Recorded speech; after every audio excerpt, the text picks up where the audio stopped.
Yeah. So I'm Rama Tandon, and I have come to Portland at the IDA conference, and I had an amazing session this morning with a panel of all the successful adults with dyslexia. So today I have here with me Eric and Laderick, and could you please introduce yourself? Yeah, so I'm Eric McGarity.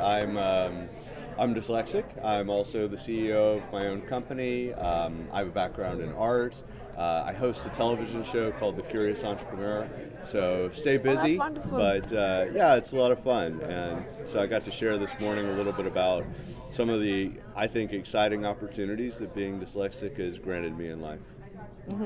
And I'm Laderick Horn. I am a entrepreneur also, a advocate for people with disabilities. I do work all over the U.S. and a little bit internationally. Co-author of the book Empowering Students with Hidden Disabilities, A Path to Pride and Success. And I'm also a performance poet. So, and dyslexic. And dyslexic, yeah. Gotta add that in. So in the morning when I was listening to everybody speak, and you know, dyslexia in America is completely different than dyslexia in India. Now here we were talking about you with your proud spouses and parents, and everybody says dyslexia is a gift. Yep. But what I feel, it's a gift only when you're an adult. But as a child, it's still a disability, right? So what do you feel like? Is it the same what I feel, or is it the coping up mechanisms when you grow up? You are able to handle it. You are able to accept it. But as a kid, as an 8-year-old, it's very difficult, and it's, you know, you get tortured and bullied in classroom situations. I'd say that in a little more nuanced way, maybe. The way that we teach children makes dyslexia a disability in early education. So our approach to teaching is in large part a reason that those of us who learn differently feel disabled in that classroom. Now, that's not a perfect statement. There certainly are challenges with learning how to read and write, but is it necessary that learning to read and write in the way that it's currently presented, is that truly the way that it needs to be presented, right? Yeah, because sometimes the medium of instruction may actually aggravate the situation. You know, a child who does not have dyslexia may end up having a disability because he or she is not taught in the right way. I mean, that's what I've come across in most of the schools. Yeah. I don't know. And I would just say that one of our panelists mentioned that statistically we're kind of like outliers. Right. So definitely things have gotten better over the years for folks with dyslexia, learning challenges, disabilities in general in the U.S. But there's still, unfortunately, like the vast majority of the people who are in our federal prisons are folks who either are diagnosed with some sort of learning challenges or profiled like it. So there's still a lot of work to be done. And I would just echo that so much of, I think, the challenges is really about, you know, the way in which education is presented, right? Like if it's presented in a better way that plays to our students' strengths, there's virtually nothing that our young people can't do. Yes. Yeah. The awareness is more right now than it was many years ago. Much more. Right. Much more. And I liked what you talked about, the time, that how you should spend the time on the talents that the child has instead of spending the time on reading and writing and still making, you know. Yeah, I'll restate that again since you probably didn't get it the first time on camera, but this idea that we spend so much of our day remediating our learning difference, and you know, the way I think about it, it's like when I was a kid, and most kids that have dyslexia, they spend a huge preponderance of the day teaching the thing that the child will never be great at, will most likely always be subpar, right? True. If not terrible, right? True. And so I'm still a terrible reader. I really don't read. But I spent at least 50% of my, you know, 4th through 8th grade or 1st through 8th grade academic study was on how to read better.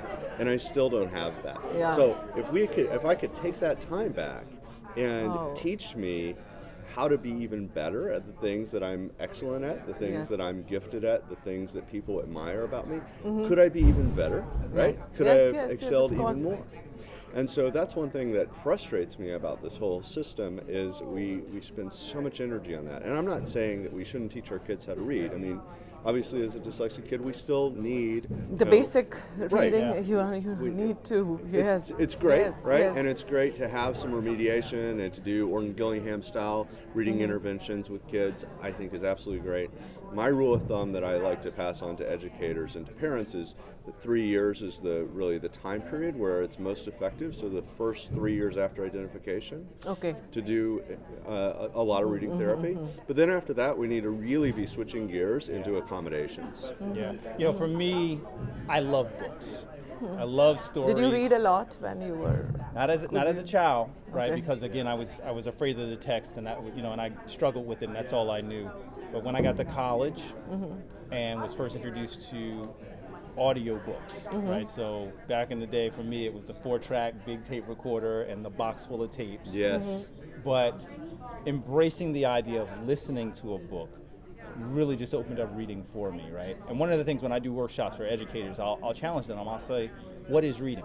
What is it?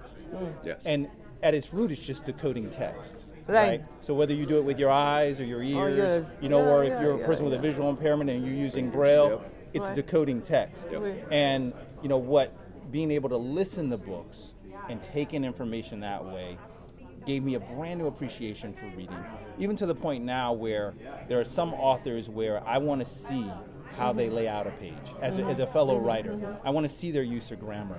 And so I'll take a book, I'll give myself the extra time, I'll sit there with the page and read.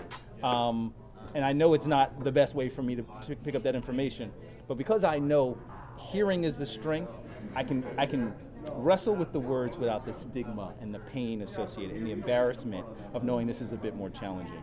But yeah, if at an earlier age someone had just said, look, take this as an audio book, and even given me the print and the audio so I could follow along with my eyes and my ears, I mean, I would have devoured books as a kid. Well, that's something else I'll echo exactly. I think reading with your eyes and reading with your ears are identical, right? True. Or with your Of hands. course. If you're I mean, reading a Braille. blind can read, right? Right, Absolutely. and it's It's the still same. reading. Yes, And it's still yes. reading. And Yes. when I was young, I also had the 4-track Right. player that was a brick, right? And but I read avidly with my ears all the time, constantly listening to audiobooks, and it was one of the best gifts that I ever got in life because, as a youngster, I had a better vocabulary than all of my peers because I was reading way above my grade level because I Wow. was reading with my ears, Yeah. right?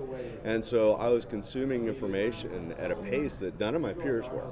And, I remember when I kind of towards the end of high school, I got really into Dante. I thought Dante was cool, it was gritty and interesting, and so I listened to Dante like 3-4 times, right? And made my own set of notes so I could remember all the cantos and all the different layers of the Inferno. I just thought it was cool.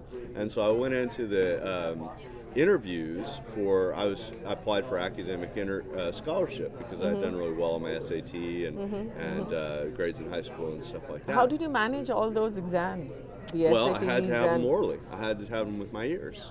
Okay. They were all with my ears. If I had taken them and had to read the questions, I would have failed them all. But because I was able to get them, at the time I had it on tape, so they had a tape player and they had the Scantron thing, and I'd play the question, I'd listen to it, and I'd bubble the answer. And then I'd play the next question, listen to it, hit stop, bubble the answer. We all have accommodations, right? So do you feel that like an exam as an SAT, which is a standardized exam for someone who wants to go further for his studies, don't you feel that there should have been some accommodations for children with learning disabilities? Why have that same exam? It's one size does not fit all. Absolutely. Right. Yeah. So they should have something else, which maybe someone who's dyslexic but is very good at art or photography comes up with those project-based learning that we discussed and proves that he's as smart as someone who's giving the SAT. Yeah, I mean, there should be multiple opportunities Yes, for us to present, to- the information that yeah, we've learned. yeah. The other thing and the big challenge, I know certainly here in the U.S., and I'm assuming it's the same in India, is that we don't give our teachers, in educating them and preparing them to be teachers, the tools to be able to present information in a variety of ways. Yeah. I was just Especially for children with learning disabilities. I was just in California, and I was working at a charter school, part of a charter school network called High Tech High. And in that school, their head of special education was saying how she is pushing to make sure that every single one of her teachers also is certified in special education. Because here in the U.S., we're working to try to have more kids with varieties of disabilities in the class with everybody else. We've realized that segregation stuff doesn't work. But for that to happen, for it to happen successfully, we have to give our teachers the tools that they need. Yeah. Right. So yeah, and here's the thing too: is the data around building inclusive schools says that is the water that lifts all boats. Right. So everybody, whether they're labeled with a disability or not, their education, their scores, they do better. It's a better experience for teachers when they're not just forced to sort of present information in one way. So it's something that benefits the entire school. Thank you so much. Thank you so much. Thank you.